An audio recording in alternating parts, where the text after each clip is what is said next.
Hi, it's me again with Corel Draw Tips and Tricks. Somebody sent me this file and they want the word begin on the inside and going the right direction. First of all, they sent me like photos or screenshots, and then I asked for the file, and because I can't tell what's going on with the file.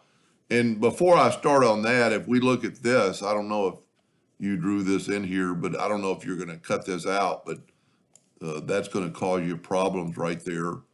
And you could, well, one, you could delete that node and then bring that node up to there and quite possibly take the virtual segment delete key and delete those two lines.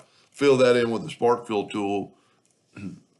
That's what I would do, and then move it out of the way and move it back. But that's beside the point. But what's happening is she's taking this word. Whenever I do text to path, I want to look at it with no fill, just for grins.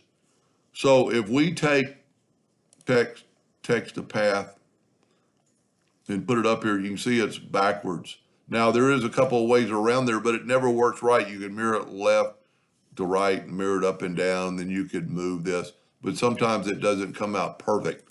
So what's happening, especially on a word like this, it's the problem with this.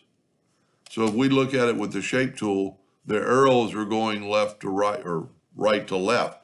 So the easiest way to do this for me to do it is to nudge this out of the way.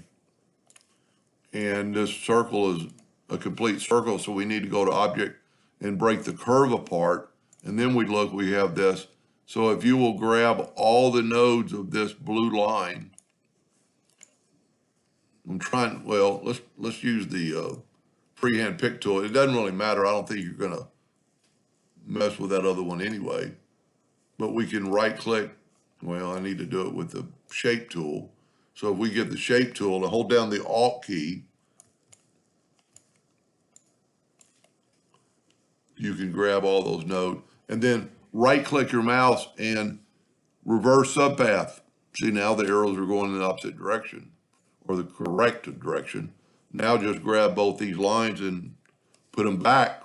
Now, again, if you're going to cut this out, first of all, the word's going to fall out of whatever, but I would strongly suggest you fill this in with the Smart Fill tool and fill it because you've got broken pieces, but that's not what the video is about.